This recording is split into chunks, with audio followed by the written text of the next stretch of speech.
نحمده ونصلي ونسلم على رسوله الكريم اما بعد فاعوذ بالله من الشيطان الرجيم بسم الله الرحمن الرحيم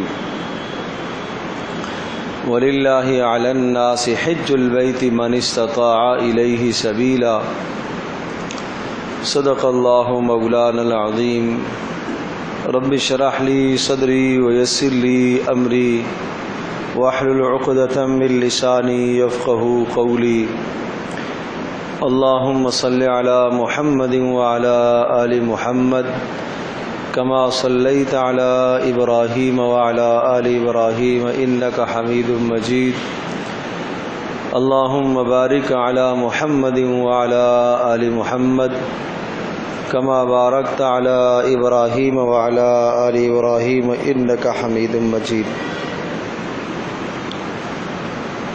اللہ تبارک و تعالی نے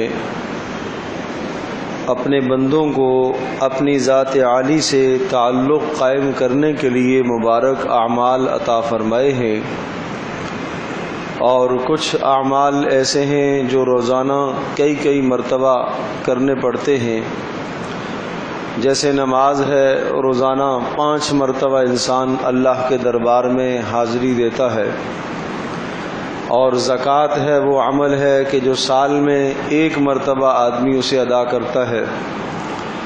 رمضان المبارک کے روزے ہیں، سال میں 1 مرتبہ اس فریضے کو انسان پورا کرتا ہے، اور حج مبارک وہ عمل ہے کہ جو زندگی میں 1 مرتبہ صاحب استطاعت پر اس کا کرنا لازم اور فرض ہے۔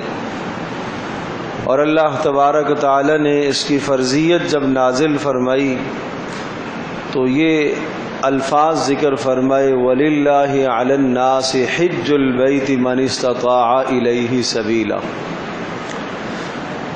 اور اللہ تبارک تعالی کی رضا کے لیے لوگوں پر لازم ہے کہ وہ حج بیت اللہ کریں، وہ بیت اللہ کا حج ادا کریں۔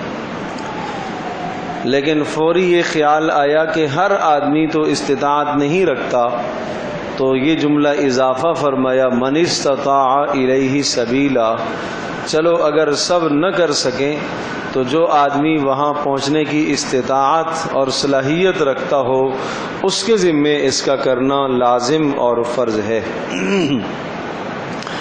اور اس کی اہمیت بتلانے کے لیے یہ بات بھی ذکر فرمائی آیت کا ابتدائی حصہ ان اول بیت وضع للناس للذی ببکۃ مبارکہ، بے شک سب سے پہلا وہ گھر اللہ تبارک تعالی کا جو لوگوں کی بندگی کے لیے کہ لوگ اس میں جمع ہو کر اللہ پاک کی عبادت اور بندگی کریں، وہ گھر ببکۃ مبارکہ، وہ گھر مکہ مکرمہ میں ہے، بکہ مکہ کا نام ہے، اور مبارکن وہ گھر بابرکت ہے، وہدن اور ہدایت کا ذریعہ ہے، للعالمین جہان والوں کے لیے، فیہ آیات بینات، اور اس گھر کے آس پاس یعنی بیت اللہ کے آس پاس، حرم کے آس پاس اللہ تبارک تعالیٰ کی قدرت کی بڑی نشانیاں ہیں، اور ان نشانیوں میں سے مقام ابراہیم ایک نشانی مقام ابراہیم بھی ہے، وہ پتھر ہے جس مبارک پتھر پر کھڑے ہو کر حضرت ابراہیم علیہ السلام نے بیت اللہ کو تعمیر فرمایا تھا۔ ومن دخلہ کان آمنا، اور اس گھر کی فضیلت یہ ہے جو آدمی اس حرم میں داخل ہو گیا اسے امن مل گیا، اللہ تبارک تعالی ہر خوف سے ہر پریشانی سے اسے امن دے دیتا ہے۔ وللہ علی الناس، اور لوگوں کے ذمے لازم ہے کہ وہ اللہ پاک کی رضا کے لیے حج البیت، بیت اللہ کا قصد کرے، حج ادا کرے، من استطاع الیہ سبیلا، سب نہ کر سکیں تو جس آدمی کے پاس استطاعت ہے وہ حج بیت اللہ ادا کرے۔ ومن کفر، اور جس شخص نے انکار کیا حج ادا کرنے سے یا صاحب استطاعت ہونے کے باوجود، اور جو وہاں جانے کے لیے اسباب درکار ہیں وہ اسباب ہونے کے باوجود بھی کوئی آدمی حج بیت اللہ سے اعراض کرتا ہے، فإن اللہ غنی عن العالمین، تو اس کو سمجھنا چاہیے کہ اللہ تبارک و تعالیٰ تو غنی ہے جہان والوں سے، اللہ تبارک و تعالیٰ کو تو کوئی پرواہ نہیں ہے کسی کی، یہ اپنا ہی نقصان کر رہا ہے، جو حج نہیں ادا کر رہا وہ اپنا ہی نقصان کر رہا۔ رسول اکرم صلی اللہ تعالی علیہ وسلم نے ارشاد فرمایا، جو آدمی صاحب استطاعت ہونے کے باوجود بھی وہ حج نہیں کرتا، فرمایا مجھے کوئی پرواہ نہیں ہے کہ وہ یہودی ہو کر مرے یا نصرانی ہو کر مرے، اس کا خاتمہ کفر پر ہو تو ہو، ہمیں اس شخص کی کوئی پرواہ نہیں ہے۔ کہ جب اللہ تبارک و تعالیٰ کہہ رہا ہے فإن اللہ غنی عن العالمین، اللہ تبارک و تعالیٰ کو ایسے شخص کی کوئی ضرورت نہیں ہے، تو پھر فرمایا فإن اللہ غنی عن العالمین، جب اللہ کو ضرورت نہیں تو اللہ کے رسول صلی اللہ تعالی علیہ وسلم بھی یہ ارشاد فرما رہے مجھے پھر ایسے شخص کی کوئی ضرورت نہیں ہے، چاہے وہ یہودی ہو کر مرے چاہے وہ نصرانی ہو کر مرے۔ حضرت صلی اللہ تعالی علیہ وسلم نے یہ بھی ارشاد فرمایا کہ تم میں سے جو شخص صاحب استطاعت ہے وہ حج ادا کرے، اور پھر یہ بھی ارشاد فرمایا کہ جو آدمی حج بیت اللہ کرے اگر وہاں جا کر وہ لغویات اور فضولیات سے اپنے آپ کو بچاتا ہے اور ان آداب کی رعایت رکھ کر بیت اللہ کا حج کرتا ہے تو وہ جب واپس آئے گا ایسا ہے رجع کیوم ولدتہ امہ، ایسے گناہوں سے صاف ہو کر واپس آئے گا جیسا کہ آج وہ دنیا میں پیدا ہوا، آج اس کی ماں نے جنا۔ جس طرح سے جب آدمی پیدا ہوتا ہے گناہوں سے صاف پاک پیدا ہوتا ہے، اس طرح سے یہ شخص حج بیت اللہ کر کے گناہوں سے پاک اور صاف ہو جاتا ہے۔ حضرت صلی اللہ تعالی علیہ وسلم نے ارشاد فرمایا کہ عمرہ، ایک عمرہ دوسرے عمرے تک بیچ کے تمام گناہوں کا کفارہ ہے، اس سے آدمی کے گناہ معاف ہو جاتے ہیں۔ رسول پاک صلی اللہ تعالی علیہ وسلم نے ارشاد فرمایا کہ حج اور عمرہ یہ دونوں کی دونوں وہ مقدس عبادات ہیں کہ جن کے دو بڑے فائدے ہیں۔ ایک فائدہ تو یہ گناہوں کا کفارہ بن جاتے ہیں، ان دونوں عبادتوں سے آدمی کے گناہ معاف ہوتے ہیں، حج سے بھی اور عمرے سے بھی آدمی کے گناہ معاف ہوتے ہیں۔ اور دوسرا ارشاد فرمایا ان دونوں کی دونوں عبادتیں یہ غنا اور مالداری لے کر آتی ہیں، فقر کو دور کرتی ہیں۔ حج سے فقر دور ہوتا ہے، عمرہ کرنے سے فقر دور ہوتا ہے۔ دیکھنے میں تو بہت بڑا سرمایہ لگتا ہے، بہت بڑا پیسہ لگتا ہے، لیکن رسول اکرم صلی اللہ تعالی علیہ وسلم کی جو بات ہے اس بات پر ہمیں یقین ہونا چاہیے، یہی مسلمان کی شان ہے۔ ویسے بھی حج اور عمرہ دونوں کی دونوں وہ مقدس عبادات ہیں کہ جو عقل کے خلاف ہیں۔ آدمی کی عقل میں سمجھ میں آتی نہیں ہے، عقل میں یہ بات نہیں آتی کہ ایک آدمی یہاں سے اپنے گھر بار کو چھوڑے اور سفید قسم کا لباس، دو چادریں اپنے جسم پر ڈالے، اور وہ بھی اس لیے تاکہ اس کا جسم ننگا نہ رہے، اور اپنے پاؤں سے جوتا بھی اتارے اور معمولی قسم کے چپل پہنے، اور وہ بھی اس لیے تاکہ نیچے سے نجاست نہ لگے، اور سر سے عمامہ ٹوپی اتارے، جو عزت کی چیز ہے اپنے سر پر، سر سے وہ تاج بھی اتار دے، اور دیوانوں کی طرح اور مجنونوں کی طرح اور پاگلوں کی طرح لبیک اللہم لبیک کی صدائیں لگاتا ہوا اللہ تبارک تعالیٰ کے گھر کے چکر لگائے، اور کبھی سعی کے صفا اور مروہ کے درمیان میں چکر لگائے، اور پھر وہاں سے منا جائے، اور پھر منا سے عرفات میں جائے، اور پھر عرفات سے مزدلفہ میں آئے اور پھر مزدلفہ سے واپس منا کے اندر آئے اور پھر بیت اللہ میں اور ان وادیوں کے اندر چکر لگاتا ہوا لبیک اللہم لبیک کی صدائیں بلند کرتا ہوا اپنے رب کی جستجو، اپنے رب کی رضا، اپنے رب کی خوشنودی کو دیوانوں کی طرح تلاش کرے۔ جیسے کسی دیوانے کی کوئی شے گم ہو جاتی ہے تو وہ تلاش کیا کرتا ہے اور وہ پاگلوں کی طرح پھر رہا ہوتا ہے، اس طرح سے یہ حج کا عظیم رکن ہے۔ اس طرح سے دیوانہ وار ہو کر انسان اللہ تبارک و تعالیٰ کی رضا کو تلاش کرے۔ بڑی عجیب عبادت ہے۔ اللہ پاک ہم سب کو اس کی سعادت نصیب فرمائے، بار بار ہم سب کو یہ سعادت نصیب فرمائے۔ اور پھر اسلام کے جو ارکان ہیں، اسلام کے ارکان میں سے ایک رکن ہے۔ حضرت صلی اللہ تعالی وسلم نے فرمایا بنی الاسلام علی خمس، اسلام کی بنیاد 5 چیزوں پر رکھی گئی ہے۔ ان 5 چیزوں میں ایک کلمہ شہادت، شہادت اللہ الہ الا اللہ وان محمدا عبدہ ورسولہ، اس بات کی گواہی دینا کہ اللہ کے سوا کوئی عبادت کے لائق نہیں، اور اس بات کی گواہی دینا کہ محمد صلی اللہ علیہ وسلم اللہ کے بندے اور رسول ہیں۔ اور اسلام کا دوسرا رکن اقام الصلاۃ، نماز کا قائم کرنا۔ تیسرا رکن ایتاء الزکاۃ، وہ زکوٰۃ کا ادا کرنا۔ چوتھا رکن وصوم رمضان، رمضان کے روزے رکھنا۔ اور 5واں رکن وحج البیت من استطاع الیہ سبیلا، بیت اللہ کا حج کرنا جس آدمی کو وہاں جانے کی استطاعت ہو۔ تو یہ اسلام کا 5واں رکن ہے، اور یہ زندگی میں ایک مرتبہ ہے، اور زندگی میں ایک مرتبہ بھی صاحب استطاعت پر ہے۔ اور حج کے اندر ایک آخرت کا بہت بڑا تصور سمجھایا جاتا ہے کہ جس طرح سے جب قیامت قائم ہوگی تو انسان سب کے سب اللہ کے حضور ایک میدان محشر میں جمع ہوں گے، اسی طرح سے حج کے موقع پر بھی ایسا ہی ہے۔ ایک آدمی اپنے گھر والوں سے رخصت ہوتا ہے، اور جب گھر والوں سے نکلتا ہے تو سب اس کو الوداع کرتے ہیں، اور پھر ایک لباس میں، سفید لباس میں جس طرح سے کفن پہنایا جاتا ہے، اس طرح سے سفید لباس میں ملبوس ہو کر لبیک اللہم لبیک کی صدائیں لگاتے ہوئے اور میدان محشر کا تصور قائم کرتے ہوئے اور بیت اللہ کے پاس پہنچا۔ پوری دنیا سے مجمع جمع ہے، اور پھر اس کے بعد عرفات کے پھیرے لگائے اس نے، اور مزدلفہ اور منا کے چکر لگائے، اور میدان عرفات میں وہ اجتماع اس نے کیا۔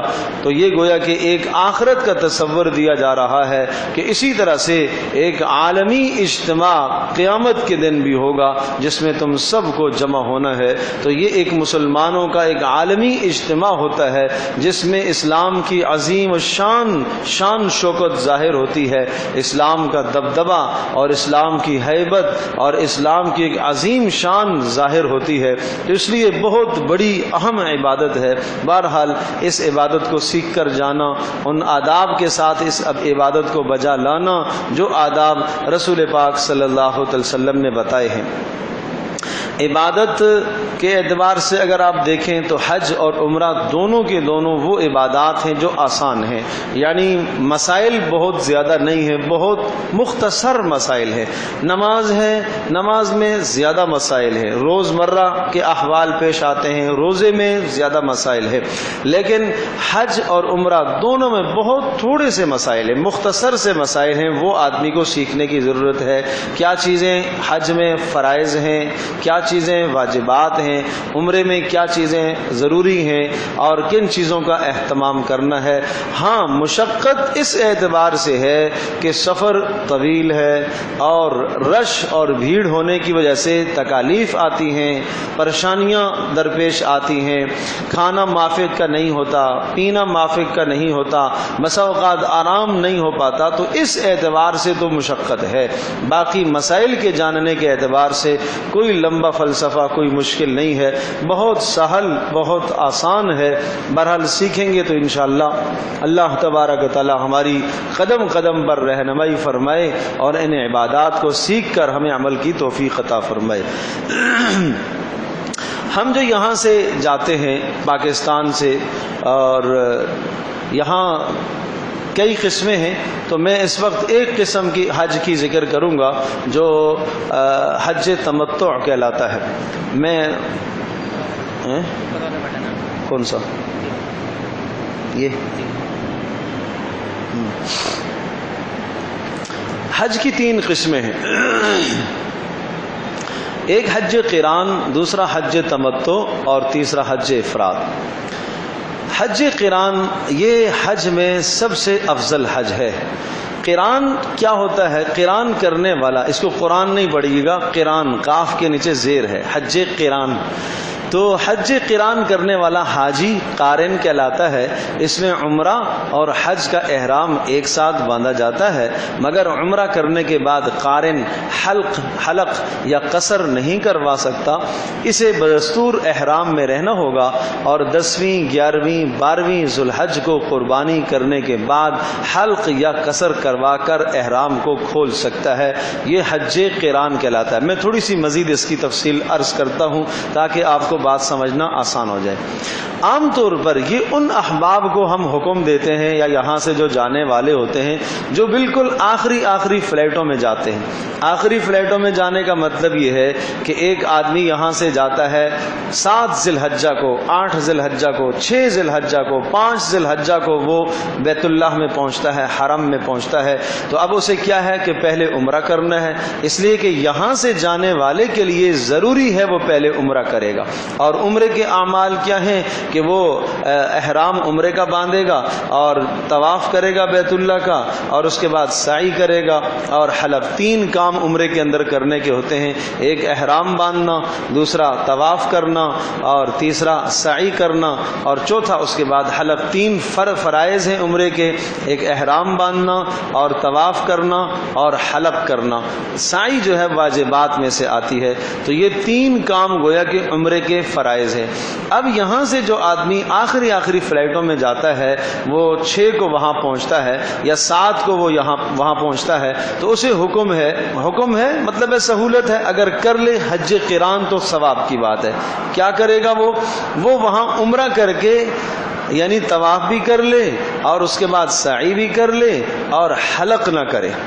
جو عمرے کا تیسرا رکن ہے وہ حلق نہ کرے، چھوڑ دے، اور گویا کہ وہ احرام کی پابندیوں میں رہے، اور جب 8 ذی الحجہ کا دن آئے تو پھر حج کے لیے نکل جائے اور حج سے فارغ ہو کر پھر اس کے بعد وہ اپنا حلق کرائے۔ تو گویا کہ اس نے حج اور عمرے دونوں کو ملا لیا، اس لیے اس کو کہتے ہیں قران کہتے ہیں ملانے کو۔ تو یہ حج اور عمرے دونوں کو اس نے ملا لیا۔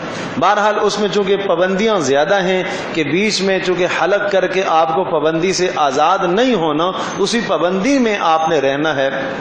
تو جو حجاج وہاں مثال کے طور پر ذی الحجہ شروع ہونے سے پہلے اگر پہنچتے ہیں، ذوالقعدہ میں پہنچتے ہیں اور ابھی حج میں 15 دن باقی ہیں، تو وہ اگر حج قران کرنا چاہتا ہے تو اس کے لیے پھر کافی مشکل ہے، اس لیے کہ جناب ظاہر ہے اس کو تمام تر پابندیاں اسی طرح سے یعنی احرام کی حالت میں رہے گا، پابندیوں میں رہے گا اور وہ حج کے دن کا انتظار کرے گا، تو اس کے لیے کافی پھر مشکل ہوتی ہے۔ البتہ عرض کر رہا ہوں کہ جو آخری ایام میں جائیں تو وہ حج قران کر لیں تو اچھی بات ہے۔ ہاں یہ بات ضرور ہے کہ اس میں 2 مسائل الگ آتے ہیں کہ حج قران کرنے والا پھر جب قربانی کرے گا تو اس کو پھر 2 قربانیاں کرنی پڑیں گی، ایک نہیں، اور نمبر 2 اگر اس پر کوئی دم آ گیا تو پھر دم ایک نہیں ہوگا، اس کے 2 دم ہیں، 2 دم اس کو دینے پڑیں گے۔ تو اس لیے یہ ہے حج قران۔ دوسرا حج تمتع ہے، جو عام طور پر یہاں سے ہم جانے والے لوگ حج تمتع کرتے ہیں۔ تمتع کا معنی ہے فائدہ اٹھانا۔ اس کا طریقہ کیا ہے؟ یہ حج صرف میقات کے باہر والے ہی کر سکتے ہیں، یعنی ہم لوگ میقات سے باہر رہنے والے ہیں، وہ لوگ جو حدود حرم کے اندر رہنے والے ہیں، یعنی میقات جہاں سے ہم جا کے احرام باندھنا اور اس سے پہلے نیت کرنا ضروری ہے، اس جگہ کو میقات کہا جاتا ہے۔ اور جو لوگ اس میقات کے اندر رہتے ہیں ان کے لیے حج تمتع نہیں ہے، ان کے لیے حج افراد ہے، آگے آ رہا ہے۔ اس میں حاجی عمرہ ادا کرنے کے بعد، عمرہ ادا کرنے اور حلق اور قصر کرنے کے بعد احرام کھول سکتے ہیں، جسے پھر وہ ایام حج میں یعنی 8 ذوالحج یا اس سے قبل پھر پہن لیتے ہیں، اور جو یہ حج کرے گا وہ حاجی متمتع کہلاتا ہے، متمتع فائدہ اٹھانے والا۔ تو ہم اسی پر بات کریں گے، یہاں سے چونکہ جانے والے عام طور پر حج تمتع ہی کرتے ہیں۔ تیسرا ہے حج افراد، یہ افراد نہیں افراد، الف کے نیچے زیر ہے، حج افراد۔ اس حج میں عمرہ شامل نہیں ہے، یہ صرف اور صرف حج ہوتا ہے۔ اچھا، اس میں صرف حج کا احرام باندھا جاتا ہے، اہل مکہ اور حل یعنی میقات اور حدود حرم کے درمیان رہنے والے باشندے حج افراد کرتے ہیں، ہمارے لیے نہیں ہے۔ ہم یہاں سے جانے والے لوگ حج تمتع کرتے ہیں یا حج قران کرتے ہیں، یہ صرف ان لوگوں کے لیے ہے جو حرم کے آس پاس رہتے ہیں یا میقات کے حدود کے بعد جن کی رہائش ہے، یہ وہ کر سکتے ہیں۔ دوسرے ملک سے آنے والے بھی حج افراد کر سکتے ہیں۔ ہاں، حج افراد کرنے والے حاجی کو مفرد کہتے ہیں، یہ اسی صورت میں وہاں افراد کر سکتے ہیں کہ جب وہ وہاں جا کے اپنی سکونت اور قیام اختیار کرے۔ آگے چلیں۔ اللہم صلی علی محمد۔ اب ہم عرض کر رہا ہوں کہ چونکہ ہم حج تمتع کو بیان کریں گے تو حج تمتع کا طریقہ یہ ہے کہ اس سے پہلے ہمیں عمرہ کرنا ہوگا۔ حج تمتع سے پہلے ہمیں عمرہ ادا کرنا ہے، تو پہلے ہم عمرے کے احکام کو بیان کریں گے اور اس کے بعد ہم حج کے احکام کو بیان کریں گے۔ عمرے کے احکام میں سب سے پہلی بات آپ حضرات یہ ذہن نشین فرما لیں کہ جس دن آپ کی روانگی ہے تو آپ حضرات اپنے گھر سے غسل کر کے، جسم سے زائد بال صاف کر کے اور ناخن وغیرہ تراش کر کے اور پھر آپ غسل کر کے آپ احرام کی چادریں دو لپیٹنا چاہیں تو یہاں اپنے گھر سے ہی لپیٹ لیں، اور دو چادریں آپ باندھ کر ایک نیچے لنگی کے طور پر اور دوسری چادر اوپر اوڑھ کر اب آپ 2 رکعت نماز عمرے کے لیے پڑھیں گے، 2 رکعت نماز نفل ادا کریں۔ یہ ابھی آپ نیت نہیں کریں گے، پابندی جب لاگو ہوگی کہ جب آپ نیت کر لیں گے۔ ابھی صرف آپ نے چادریں 2 اوڑھی ہیں، ایک لنگی آپ نے نیچے باندھی اور ایک چادر اوپر ہے، اور یہ آپ اپنے گھر سے نکل رہے ہیں، یا یہ 2 چادریں آپ ایئرپورٹ پر جا کر بھی باندھ سکتے ہیں، لیکن آپ غسل کر کے جسم کو صاف ستھرا کر کے زائد بال صاف کر کے آپ 2 رکعت نماز نفل ادا کریں اور اس میں اللہ تبارک و تعالیٰ سے اس سفر کی آسانی مانگیں۔ یہ نبی پاک صلی اللہ علیہ وسلم کی سنت ہے۔ اگر کسی نے یہ نفل نہ ادا کیے، اگر کسی نے ایسا نہ کیا تو کوئی گناہ کی بات نہیں ہے، بہرحال رسول پاک صلی اللہ علیہ وسلم کی سنت ہے، اس کا اہتمام کیا جائے۔ پھر جب آپ یہاں سے ایئرپورٹ جاتے ہیں، یہ ہم پہلے بات ان لوگوں کے لیے کریں گے جو یہاں سے کراچی سے جدہ ایئرپورٹ جائیں گے۔ اگر کراچی سے مدینہ آپ جاتے ہیں یا آپ کی فلائٹیں کنیکٹڈ ہیں تو پھر الگ حکم ہے، میں وہ عرض کرتا ہوں۔ پہلے ہم جدہ والی فلائٹ کی بات کرتے ہیں۔ یہاں سے جب آپ کراچی ایئرپورٹ پر آپ جاتے ہیں اور وہاں کے تمام آپ مسائل سے، امیگریشن کے مسائل سے آپ جب فارغ ہو جائیں، فارغ ہونے کے بعد چاہیں تو عرض کیا تھا کہ گھر سے آپ چادریں لپیٹ کے نکلیں، چاہیں تو آپ وہاں یہ جو آپ نے چادریں لپیٹی ہیں، ابھی آپ احرام چادروں کا نام نہیں ہے، احرام نیت کا نام ہے۔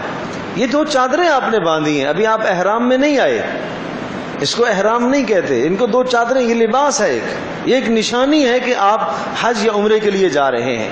تو ابھی آپ نے نیت نہیں کرنی ہے، وہاں ایئرپورٹ میں تمام مسائل سے آپ جب فارغ ہو جائیں، آپ کی جہاز کی فلائٹ ہو جائے، اڑان جب ہو جائے اور تقریباً یہاں سے جب آپ جدہ کی طرف آپ کی فلائٹ جائے گی تو 2.5 سے 3 گھنٹے کے بعد جا کے میقات وہ جگہ آتی ہے کہ جہاں آپ کو نیت کرنا لازم ہے۔ اس میقات سے اگر آپ نیت کیے بغیر گزر گئے تو آپ گناہگار ہوں گے، اس سے پہلے آپ کو نیت کرنی ہے۔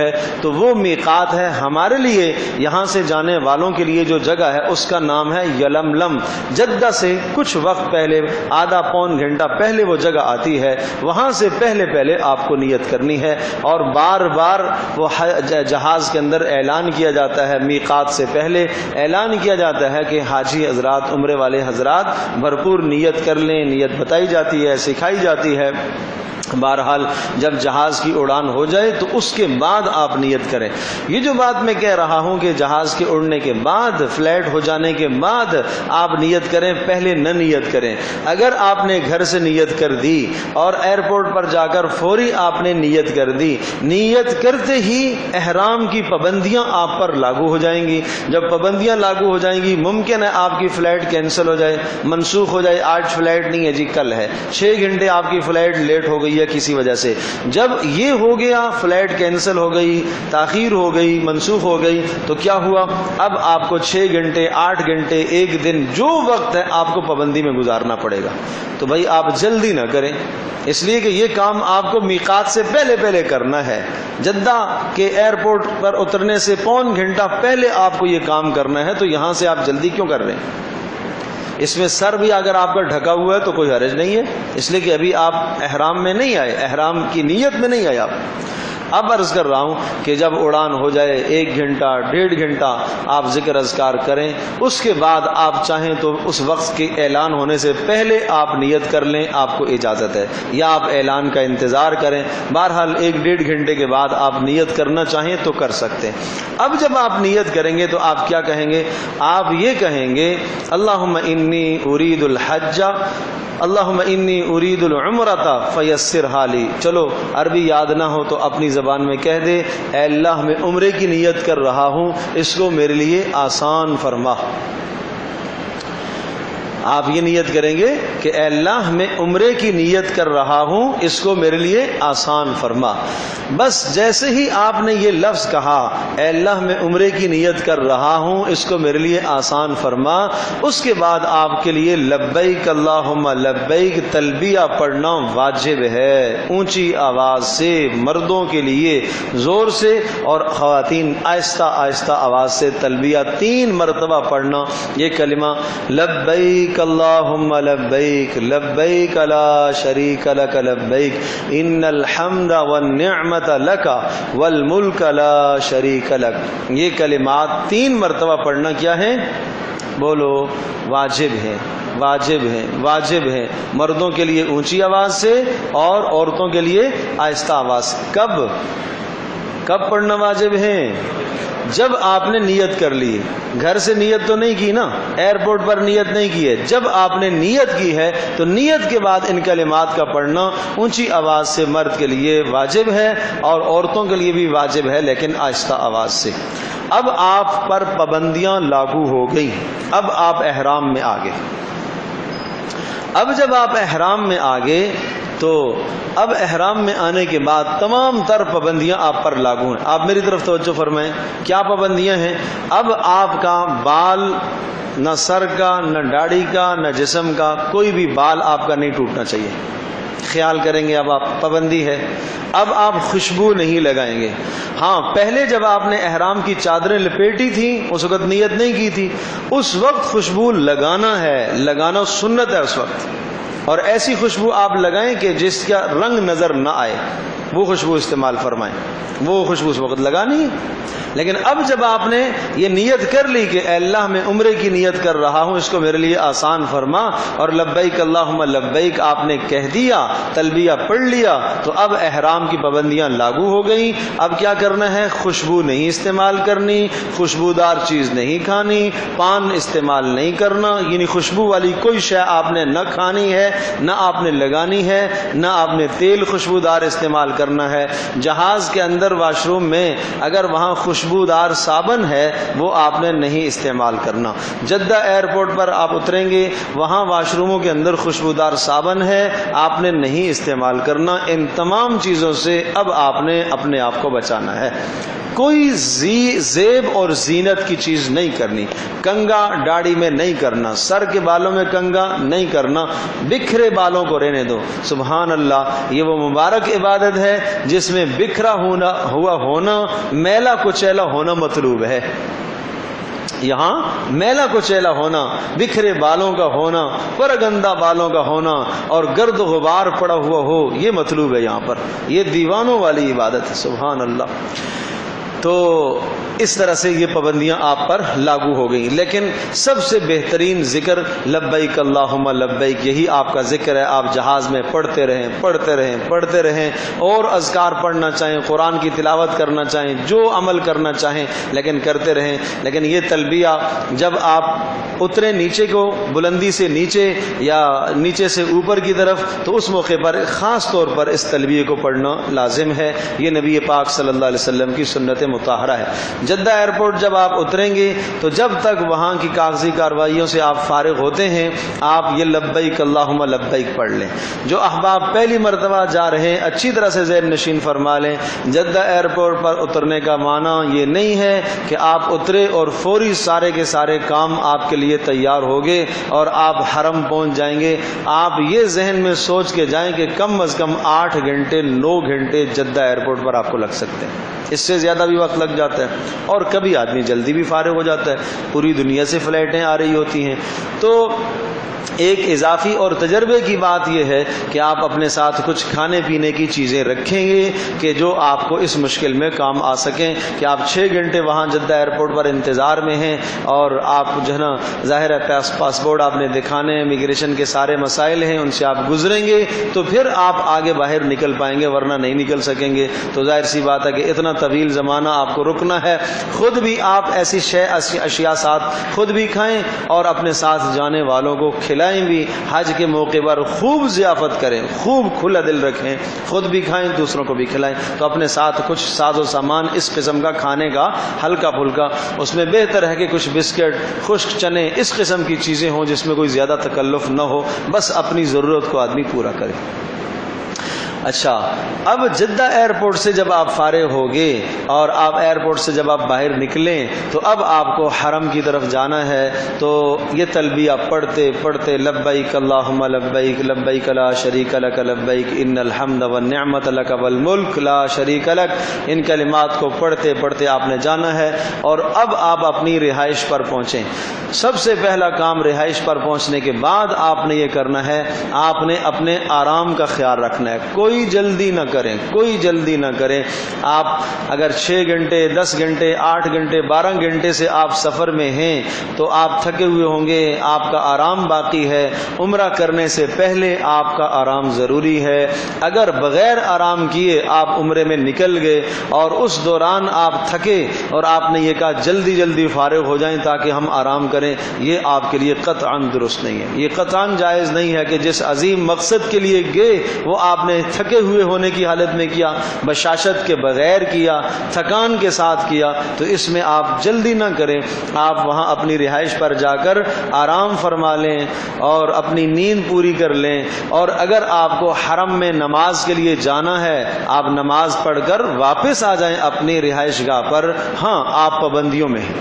اب آپ جب لیٹتے ہیں آرام کرتے ہیں چہرہ آپ کا نہیں ڈھکنا چاہیے، چہرہ نہیں ڈھکنا چاہیے، اور اسی طرح سے کوشش کریں کہ رخسار پر زیادہ دیر تکیہ بھی نہ لگے، احتیاط کریں اس کی۔ اور اسی طرح سے خواتین کے لیے خاص طور پر درخواست ہے کہ وہ پردے کا اہتمام فرمائیں۔ خواتین کا جو احرام ہے وہ ان کا اپنا کپڑا ہی ہے، کوئی اضافی شے ان کے لیے نہیں ہے۔ البتہ یہ کہ چہرے کا پردہ خواتین کا ہے لیکن چہرے کے ساتھ کپڑا نہ لگے، وہ ہیڈ والی ٹوپی رکھ لیں اور اس سے اپنا اسکارف وغیرہ نیچے لٹکا لیں تاکہ چہرہ بھی چھپ جائے اور چہرے کے ساتھ کپڑا بھی مس نہ ہو۔ آپ نے اس دوران اگر وضو فرمایا تو آپ وضو کر کے اپنے چہرے کو ٹیشو پیپر کے ساتھ، رومال، کپڑے کے ساتھ، تولیے کے ساتھ نہ صاف کریں، بالکل نہیں لگانا، ایسے ہی چھوڑ دیں۔ پاؤں میں آپ نے پٹی کے چپل پہننے ہیں، آپ کے پاؤں کی اوپر والی ہڈی بالکل نظر نہیں آنی چاہیے، اور اوپر والی ہڈی آپ کی ہے، ایسے پٹی والے چپل آپ لیں گے۔ عورتوں کے لیے گنجائش ہے، کسی بھی قسم کا چپل پہنے، مذائقہ نہیں ہے۔ مرد کوئی سلا ہوا کپڑا اب احرام کی حالت میں نہیں پہنے گا، سر اس کا ننگا رہے گا، کسی قسم کا سلا ہوا کپڑا وہ نہ پہنے۔ تو ان تمام ترک پابند آپ کا آرام پورا ہو گیا تو پھر آپ عمرہ کرنے کی غرض سے حرم تشریف لے جائیں گے۔ اب آپ نے 4 کام ہیں جو لازمی طور پر آپ کو کرنے ہیں۔ ایک، آپ نے بیت اللہ کا طواف کرنا ہے، دوسرا آپ نے اس کے بعد سعی کرنی ہے، اور تیسرا آپ نے حلق کرنا ہے، اور چوتھا آپ نے زمزم کا پانی پینا ہے، اور 2 رکعت نماز اس کے ساتھ مقام ابراہیم پر آپ نے پڑھنی ہے۔ یہ کام آپ کے لیے لازمی ہے۔ پہلا کام آپ طواف کا کریں گے۔ طواف جب آپ کریں گے تو بیت اللہ کا طواف شروع کرنے سے پہلے جیسے ہی آپ کی نگاہ بیت اللہ پر پڑے تو جو دعائیں آپ مانگ سکتے ہیں آپ کھڑے ہو کر دعائیں مانگیں. بہت فضیلت ہے, اس وقت آپ کی دعائیں قبول ہوگی. جتنی دعائیں آپ مانگ سکتے ہیں آپ دعائیں کریں, دعائیں قبول ہوں گی. لیکن جیسے ہی آپ بیت اللہ کے پاس پہنچے طواف کے لیے, اب لبیک اللہم لبیک ختم ہو جائے گا. اب تلبیہ آپ نہیں پڑھیں گے. طواف شروع ہوتے ہی تلبیہ لبیک اللہم لبیک ختم. اب یہ ذکر نہیں ہے. اب آپ بیت اللہ کے پاس جب پہنچیں گے تو حجر اسود کے سامنے آپ پہنچ کر اس طرف سے آپ کا سینہ حجر اسود کے پاس ہو. مردوں کو طواف شروع کرنے سے پہلے کندھوں والی چادر کا ایک حصہ دائیں کندھے کے نیچے سے نکال کر بائیں کندھے پر ڈال دینا, یعنی حالت اضطباع اختیار کرنا, یہ مردوں کے لیے مسنون ہے. آپ توجہ میری طرف فرمائیں, میں بتاتا ہوں. دو چیزیں آپ کو یہاں کرنی ہیں. ایک تو عرض کر رہا ہوں کہ آپ نے جب آپ طواف کرنا کے لیے آپ تشریف لائیں گے اور شروع کرنے لگیں گے تو آپ نے استباع کرنا ہے. اور استباع کا کیا ہے؟ دایاں کندھا آپ نے ننگا کرنا ہے. آپ نے اپنی چادر کو دائیں کندھے کے نیچے سے کر کے الٹے کندھے پر آپ نے اپنی چادر کو ڈال دینا ہے. یہ عمل استباع کہلاتا ہے اور یہ سنت ہے, اور یہ صرف اور صرف طواف کے دوران ہے. بہت سارے لوگوں کو آپ دیکھیں گے وہ ایئرپورٹ پر بھی اللہ کے بندے کندھے ننگے کیے ہوئے کھڑے ہوئے ہیں. بہت ساروں کو آپ دیکھیں گے وہ سارا کا سارا سفر ان کا اسی حالت میں بیچاروں کا گزرتا ہے. مسئلہ معلوم نہیں ہوتا, سیکھتے نہیں ہیں, تو کوئی مشکل معاملہ نہیں ہے. یہ چادر ہے مثال کے طور پر, تو بس یہاں دایاں کندھا ننگا کر کے اس طرح سے, اب یہ کندھا سمجھے کہ آپ کا ننگا ہو گیا. بس یہ نبی پاک صلی اللہ علیہ وسلم کی اتباع ہے, یہ سنت ہے.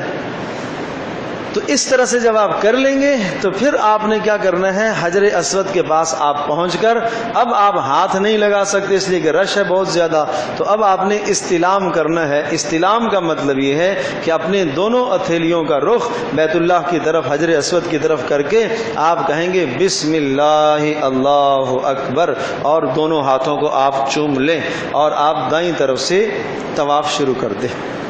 وہ ساری دنیا دائیں طرف سے ہی جا رہی ہے, کوئی پریشانی کی بات نہیں ہے. سب ہی نظر آ رہا ہے کہ یہاں تک یہ حجر اسود ہے اور یہاں سے طواف ہو رہا ہے اور یہاں سے شروع ہو رہا ہے, اور نشان بتیوں کے لگے ہوئے ہیں. کوئی مشکل ہے؟ کوئی مشکل نہیں ہے. تو بس آپ وہاں سے طواف شروع کر دیں. اچھا, دوسرا کام طواف کے دوران آپ کو یہ کرنا ہے کہ جو پہلے 3 چکر ہیں اس میں قدرے پہلوانوں کی طرح چلنا ہے. لیکن ایسا نہ پہلوان بنے کہ کسی کا کندھا آپ توڑ دیں یا کسی کو نقصان آپ پہنچائیں. یہ پہلوانوں کی طرح چلنا یہ سنت تو ہے, لیکن مسلمان کو اذیت اس سے نہ ہو. اگر آپ دیکھ رہے ہیں رش زیادہ ہے, آپ کے ساتھ خواتین ہیں, مشکل ہوگی, تو کوئی مسئلہ نہیں, آپ نارمل انداز سے چلیں.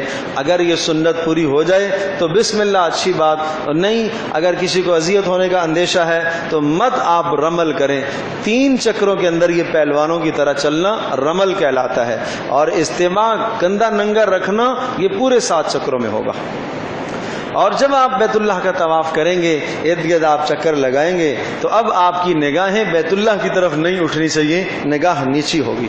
انتہائی تذلل کے ساتھ, عاجزی کے ساتھ, انکساری کے ساتھ, بندہ اللہ کا بن کر کمزوری, عاجزی, ہر طرح کی ذلت اللہ کے سامنے اپنی دکھانی, اور بیت اللہ کی طرف نہیں دیکھیں گے, نگاہوں کو نیچا کر کے آپ چلتے رہیں گے, چلتے رہیں گے.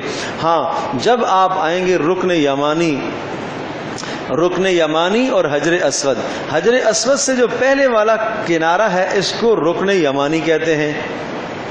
یہاں پر ربنا آتنا فی الدنیا حسنہ وفی الآخرۃ حسنہ وقنا عذاب النار, یہ دعا پڑھنا سنت ہے. باقی پورے طواف کے چکروں میں 7 چکروں میں جو دعائیں آپ کو یاد ہیں وہ پڑھو. لوگ کتابیں لے کے پڑھ رہے ہیں, ایک مجمع پڑھا رہا ہے, ایک شخص پڑھا رہا ہے, پیچھے ایک نعرے لگ رہے ہیں, یہ کوئی سنت نہیں ہے, یہ کچھ نہیں ہے. دیکھو, بیت اللہ کے ارد گرد آپ اپنی کیفیات بناؤ, آپ رونے کی کوشش کرو, آپ رونے کی شکل بنانے کی کوشش کرو, آپ اپنی زبان میں جو دعائیں آپ کہہ سکتے ہو وہ کرو, اپنی بخشش کی, اپنے ماں باپ کی بخشش کی, پوری امت کے لیے جو دعائیں آپ اپنی زبان میں دل میں کر سکتے ہو وہ کرو, اور خاموشی کے ساتھ آپ طواف کرتے رہو. یہ طریقہ ہے. بس یہ جو سنت ہے کہ رکن یمانی سے لے کر حجر اسود تک کا جو حصہ ہے اس میں آپ نے ربنا آتنا پڑھنی ہے. اور یہ جب رش نہیں ہوتا تو رکن یمانی سے حجر اسود تک 1 منٹ میں یہ بات پوری ہو جاتی ہے. اور بسا اوقات صرف 1 مرتبہ اور 2 مرتبہ ربنا آتنا آدمی پڑھتا ہے تو حجر اسود پر پہنچاتا ہے. اور جب رش ہوتا ہے تو پھر اس میں کبھی کبھی جو ہے وہ 15 منٹ بھی لگ جاتے ہیں. تو بس اس وقت میں آپ ساری کی ساری یہ دعا ربنا آتنا فی الدنیا حسنہ وفی الآخرۃ حسنہ وقنا عذاب النار یہ دعا پڑھتے رہیں. ہر بار جب آپ رکن یمانی سے حجر اسود تک پہنچیں تو آپ یہ دعا پڑھیں. تو حجر اسود سے پہلے والا کنارہ کیا کہلاتا ہے؟ رکن یمانی کہلاتا ہے. 7 چکر جب آپ کے پورے ہو جائیں گے. اچھا، ہر چکر میں آپ نے جب حجر اسود کے پاس پہنچنا ہے تو آپ نے بیت اللہ کی طرف رخ کر کے حجر اسود کی طرف بسم اللہ اللہ اکبر یہ پڑھ کر اپنے ہاتھوں کو چومنا ہے. یہ استلام کہلاتا ہے. یہ سنت ہے. اگر کسی نے نہ کیا تو تب بھی ادا ہو جائے گا، عمرہ حج ادا ہو جائے گا، لیکن یہ سنت عمل ہے. اور جب 7 چکر پورے ہو جائیں گے تو 7ویں چکر کے بعد پھر 8ویں مرتبہ پھر آپ نے بسم اللہ اللہ اکبر کہنا ہے. یعنی 7 چکروں میں 8 مرتبہ یہ استلام آتا ہے. جب آپ کا یہ استلام ہو گیا، 7 چکر آپ کے مکمل ہو گئے. ان چکروں کے بیچ میں اگر نماز کا وقت ہو گیا، جماعت کھڑی ہونے کا ٹائم ہو گیا، آپ نماز پڑھیں، کوئی منع نہیں ہے. اور نماز سے فارغ ہونے کے بعد آپ وہیں سے آگے چلیں گے جہاں آپ نے چھوڑا تھا نماز سے پہلے. 2.5 چکر ہوئے تھے، وہیں سے آپ آگے چلیں. اور اسی طرح سے اگر اس دوران آپ کو وضو کی حاجت پیش آ گئی تو آپ وضو کرنے کے لیے چلے جائیں، کوئی حرج نہیں. واپس آ کے وہیں سے آپ شروع کریں. آپ کو یاد ہونا چاہیے میں نے کہاں چھوڑا تھا، کون سی جگہ پر میں نے چھوڑا تھا، وہیں سے آپ شروع کریں. اس لیے کہ اگر وضو کا عارضہ پیش آ گیا اور بلا وضو کے آپ نے طواف کر دیا تو یہ جائز نہیں ہے، دم لازم آئے گا. بغیر وضو کے طواف نہیں کیا جائے گا. وضو پاکی کی حالت میں ہے، طہارت کی حالت میں ہے. خواتین پاکی کی حالت میں طواف کریں گی. اگر ایام شروع ہو گئے ہیں تو پھر وہ طواف نہیں کر سکتی. اس لیے وہ پہلے ایسی ادویات، ایسی دوائیں استعمال کریں تاکہ ایام نہ شروع ہوں. تو بہرحال اس طرح سے اگر طواف کے دوران نماز کا وقت آ گیا نماز بھی پڑھیں. اسی طرح سے اگر طواف کے دوران وضو کی حاجت ہے تو آپ وضو بھی کر لیں. جب آپ کے 7 چکر پورے ہو گئے تو اس کے بعد آپ نے واتخذوا من مقام ابراہیم مصلی یہ پڑھتے ہوئے آپ مقام ابراہیم کی طرف آ جائیں. کوئی بات نہیں، پورے حرم میں جہاں پر آپ کو جگہ ملے یہ 2 رکعت نماز طواف کے بعد آپ نے پڑھنی ہے. اور یہ واجب ہے، یہ لازمی پڑھنی ہے. کہیں بھی جگہ مل جائے. اگر مقام ابراہیم کے پاس جگہ ملتی ہے، اس کے پاس جگہ ملتی ہے، یہ نشان بنا ہوا ہے تو اچھی بات. لیکن چونکہ رش اتنا ہوتا ہے کہ اس کے پاس جگہ مشکل ہے. اور یہ بھی نہ ہو کہ آپ اس کے پاس کھڑے ہوں اور لوگوں کو اذیت ہو، گزرنا مشکل ہو طواف والوں کو. یہ تو بالکل مطاف میں ہے، طواف کے برابر میں ہے، بیت اللہ کے برابر میں یہ جگہ ہے. تو آپ پیچھے چلے جائیں. آپ سکون سے نماز آپ کو پڑھنی ہے، آپ پیچھے کنارے میں چلے جائیں. حرم میں کہیں بھی آپ چلے جائیں. لیکن یہ جو 2 رکعت نماز آپ پڑھیں گے اگر وقت مکروہ ہے تو پھر آپ نے نہیں پڑھنی. وقت مکروہ کون سا ہوتا ہے؟ بالکل زوال کا ٹائم ہے، اور اسی طرح سے سورج کے طلوع کا ٹائم ہے، اور اسی طرح سے جناب غروب کا وقت ہے. تو ان 3 اوقات میں آپ نے نہیں پڑھنی. عصر کے بعد عصر کی نماز پڑھ لی ہے تو اب آپ نے یہ مقام ابراہیم کے نفل نہیں پڑھنے، آپ مغرب کے بعد پڑھ لیں. تو یہ 2 رکعت نماز مقام ابراہیم پر پڑھیں گے اور پڑھنے کے بعد خوب دعائیں کرنی ہیں، بیٹھ کر دعائیں کرنی ہیں، جی لگا کر دعائیں کرنی. اس لیے میں نے پہلے کہا تھا کہ آپ کا آرام پورا ہونا چاہیے. خوب دل جمع کے ساتھ یہاں دعائیں کرنی ہیں. اور دعا کرنے کے بعد پھر اس کے بعد اس نماز کے بعد زمزم پینا اور کچھ سر پر ڈالنا چاہیے. یہ پیارے پیغمبر صلی اللہ علیہ وسلم کی سنت ہے. اور زمزم خوب پینا، اور کھڑے ہو کے پئیں تو تب بھی ٹھیک ہے، بیٹھ کر پئیں تو تب بھی ٹھیک ہے. لیکن عام پانیوں کی طرح بیٹھ کر پینا وہ زیادہ افضل ہے. اگر کھڑے ہو کے کوئی پیتا ہے تو تب بھی سنت کی نیت کرو.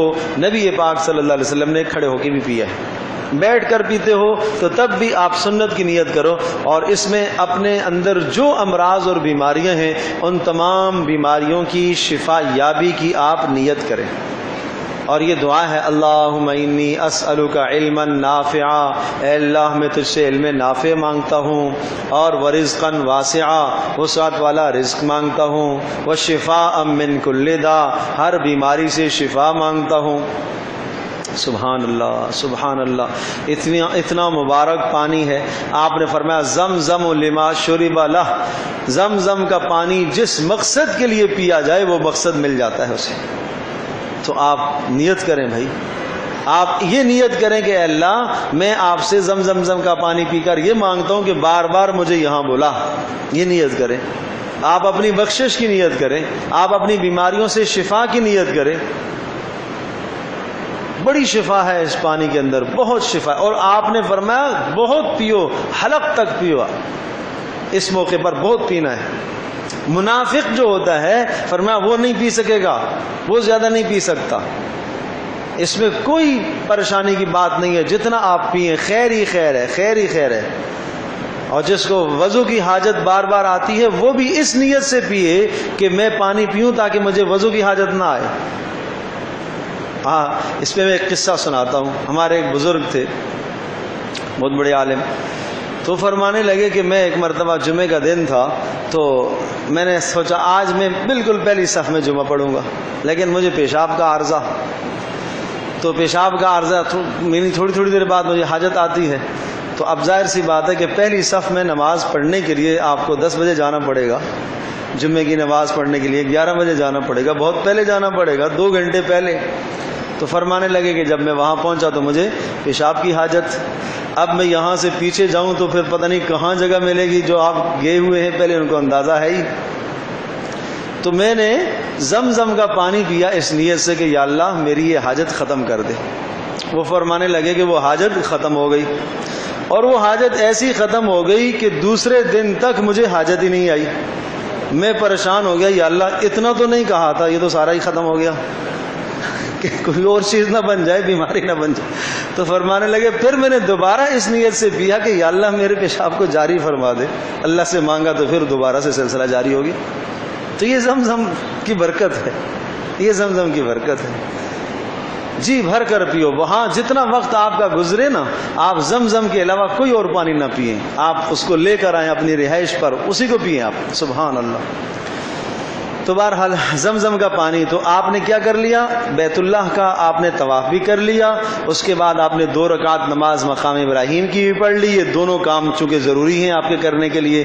پانی پی لیا. پانی پینا بہرحال یہ سنت ہے، فرض لازم واجب نہیں ہے. اس کے بعد اب آپ سعی کریں گے. سعی کا معنی ہوتا ہے دوڑنا، تیز چلنا، کوشش کرنا. یہ صفا اور مروہ کے درمیان میں چلنا ہوتا ہے. فمن حج البیت او اعتمر فلا جناح علیہ ان یطوف بہما. جو آدمی بیت اللہ کا حج کرے یا عمرہ کرے اس پر کوئی حرج نہیں ہے کہ دونوں کی سعی کر لے، حج یعنی صفا اور مروہ کی. ومن تطوع خیرا، اور جو بھی خیر کا عمل کرتا ہے فإن اللہ شاکر علیم. اللہ تبارک و تعالی قدردان ہے اور اللہ تبارک تعالیٰ جاننے والا ہے. اور یہ الفاظ کہیں تو کوئی حرج نہیں، نہ کہے تو کوئی مذائقہ نہیں ہے. کہاں سے شروع کرنی ہے؟ صفا سے. آگے چلو. صفا پہاڑی کے اوپر چڑھ کر، آج تو چونکہ وہاں پہاڑی کا نشان نہیں ہے، تھوڑا سا قدر بلند جگہ بنی ہوئی ہے، اور اس بلند جگہ پر آپ چڑھ کر قبلہ رخ کھڑے ہوں اور 3 مرتبہ یہ کلمات کہنا چاہیے: اللہ اکبر اللہ اکبر، لا الہ الا اللہ وحدہ لا شریک لہ، لہ الملک ولہ الحمد وہو علی کل شیء قدیر، لا الہ الا اللہ وحدہ لا شریک لہ، انجز وعدہ نصر عبدہ ہزم الاحزاب وحدہ. بس یہ کلمات اگر یہ یاد نہیں ہیں تو بس یہ چوتھا کلمہ آپ پڑھ لیں، یا اللہ اللہ اکبر کے یہ کلمات پڑھ لیں، اور بیت اللہ کی طرف رخ کر کے تھوڑی دیر دعا کریں. بیت اللہ اگر نظر آ رہا ہے تو بہت اچھی بات، وہاں ستونوں کے بیچ سے، اور اگر نہیں نظر آ رہا تو اس طرف رخ کر کے جب آپ صفا سے سعی کریں گے تو تھوڑی دیر دعا کرنا ہے. اب صفا سے جب آپ شروع کریں گے تو یہ بیچ میں جگہ آتی ہے، سبز ستونوں کے درمیان مردوں کو ذرا قدرے تیز چلنا. یہ نشان بنے ہوئے ہیں آج کل، بالکل اسی طرح کا نشان ہے. سبز قسم کی لائٹیں بھی لگی ہوئی ہیں اور نظر آ رہا ہوتا ہے، ہر آدمی دیکھ لے گا سارا مجمع وہاں سے تیز بھاگ رہا ہے. وہاں بھاگنا نہیں ہے، قدرے تیز چلنا ہے. وہ بھی جب ہے کہ جب آپ کو اطمینان ہو، آپ گریں گے نہیں، چونکہ نیچے وہ فرش جیسا ہے، وہ ماربل ایسا وہ چکنا ہوتا ہے کہ کہیں ایسا نہ ہو کہ دوڑنے کے چکر میں آدمی گر جائے اور کوئی بازو ہی ٹوٹ جائے اس کا، تو یہ مشکل نہ ہو جائے. تو اس لیے اچھا اپنی صحت کا بھی خاص خیال رکھنا ہے، چونکہ ابھی آپ کو حج کرنا ہے جس مقصد کے لیے آپ گئے ہیں. یہ تو عمرہ ہے، ایسا نہ ہو کہ عمرے کے اندر ہی آپ نے اپنے آپ کو ایسا زخمی کر دیا، بیمار کر دیا، تکلیفیں اٹھا کر، تو پھر حج تو بڑا اہم کام آنے والا ہے، تو اپنی صحت کو، اپنی جان کو سنبھال کر رکھنا ہے، خیال رکھنا ہے اس کے لیے۔ تو صفا سے مروہ ایک چکر، پھر مروہ سے صفا دوسرا چکر، پھر صفا سے مروہ، پھر ادھر سے ادھر، اس طرح سے 7 چکر آپ نے پورے کرنے ہیں۔ یعنی آپ کی جو ہے وہ آغاز ہوتا ہے صفا سے مروہ، یہ آغاز کریں گے آپ صفا سے مروہ اور مروہ سے صفا، اس طرح سے 7 چکر آپ کے پورے ہوں گے۔ بیچ میں صفا سے مروہ جاتے وقت اور مروہ سے صفا آتے وقت بھی دونوں جگہ پر جو جگہ آتی ہے تیز چلنے کی، تو وہاں آپ نے تیز چلنا ہے، بس دوڑنا ضروری نہیں ہے، قدرے آپ نے تیز چلنا ہے۔ اور جس طرح سے صفا سے جب آپ نے سعی شروع کی تھی تو اس وقت آپ بیت اللہ کی طرف رخ کر کے تھوڑی دیر دعا کرتے ہیں، اسی طرح سے مروہ سے جب آپ صفا کی طرف پلٹیں گے تو وہاں پر بھی تھوڑی دیر کھڑے ہو کے آپ دعا کریں گے۔ اب یہ کام آپ کے، اب آخری کام رہ گیا۔ سعی کے بعد مردوں کو سارے سر کے بال کٹوانا یا منڈوانا چاہیے، لیکن سر کے بال منڈوانا افضل ہے۔ آپ علیہ السلام نے ارشاد فرمایا اللہم اغفر للمحلقین، اے اللہ سر منڈوانے والوں کی بخشش فرما، اللہم اغفر للمحلقین، اے اللہ سر منڈوانے والوں کی بخشش فرما، اللہم اغفر للمحلقین، اے اللہ سر منڈوانے والوں کی بخشش فرما۔ پھر فرمایا والمقصرین، بال چھوٹا کرانے والوں کی بھی بخشش کر دے۔ تو 3 مرتبہ آیا کن کے لیے؟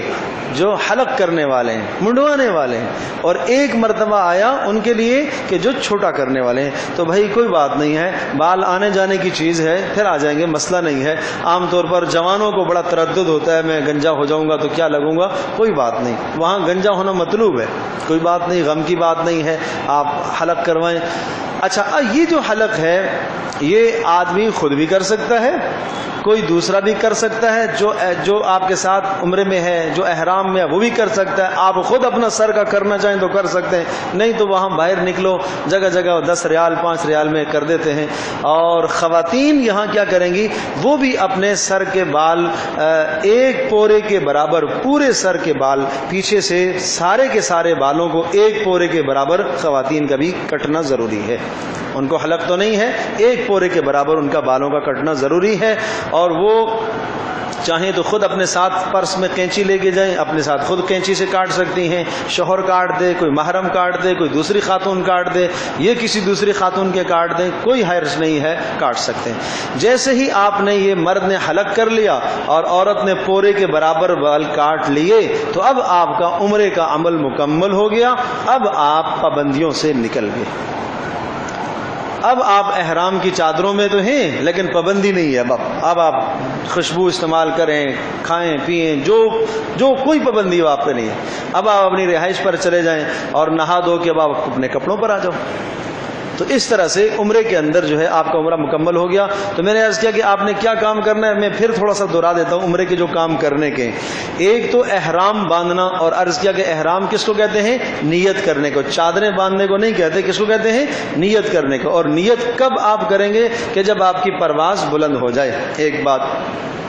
پھر اس کے بعد جب آپ بیت اللہ حرم میں پہنچیں گے تو آپ نے طواف کرنا ہے، یہ دوسرا کام ہے، یعنی احرام باندھنا، نیت کرنا، یہ عمرے کا فرض ہے، فرض۔ اور پھر طواف کرنا ہے۔ طواف جب پورا ہو جائے گا تو 2 رکعت مقام ابراہیم پر آپ نے ادا کرنی ہے، اس کے بعد آپ نے سعی کرنی ہے، اس کے بعد آپ نے بال کٹوانے ہیں۔ تو کتنے کام ہو گئے عمرے کے، سمجھیں، یہ شروع میں احرام باندھنا یعنی نیت کرنا، اس کے بعد طواف کرنا، اور طواف کے بعد آپ نے 2 رکعت نماز مقام ابراہیم کی پڑھنی، اس کے بعد سعی کرنا، اور سعی کے بعد کیا کرنا، حلق کرنا، بال کاٹنا۔ یہ 5 کام آپ کو کرنے عمرے کے، بس یہی اعمال ہیں، آپ کا عمرہ مکمل ہو گیا۔ یہ بات ہم نے بتائی ہے ان لوگوں کے لیے کہ جو یہاں سے جدہ ایئرپورٹ پر جائیں گے۔ جو لوگ یہاں سے مدینہ منورہ ایئرپورٹ پر جاتے ہیں، ان کی فلائٹ مدینہ سے ہے، تو وہ یہاں سے کوئی احرام نہیں باندھیں گے، وہ اپنے سادے کپڑوں میں جائیں گے۔ وہ جب مدینہ منورہ سے مکہ کی طرف آئیں گے تو راستے میں ذوالحلیفہ جگہ ہے، وہ وہاں سے احرام باندھ کے آئیں گے۔ وہ وہاں احرام گاڑیاں والے سارے لے کے جاتے ہیں، اس مسجد میں آپ کو لے کے جائیں گے، وہاں آپ احرام باندھیں گے۔ اسی طرح سے جو حضرات یہاں سے دبئی سے جاتے ہیں، قطر سے جاتے ہیں، عمان سے جاتے ہیں، دیگر ممالک سے جاتے ہیں، تو وہ بھی پھر ان ملکوں سے جب ان کی فلائٹ وہاں کی طرف ہوگی تو پھر وہاں سے وہ احرام باندھیں گے، یہاں سے نہیں باندھیں گے۔ تو یہ آپ کا عمرہ انشاءاللہ اس طرح سے عمرے کے تمام مسائل مکمل ہوئے. یہاں تک اگر کسی کو کوئی بات پوچھنی ہے تو وہ پوچھے. ٹائم قریب ہو رہا ہے, آپ وضو بھی فرمائیں گے اور عشاء کے بعد پھر انشاءاللہ حج کے مسائل. جی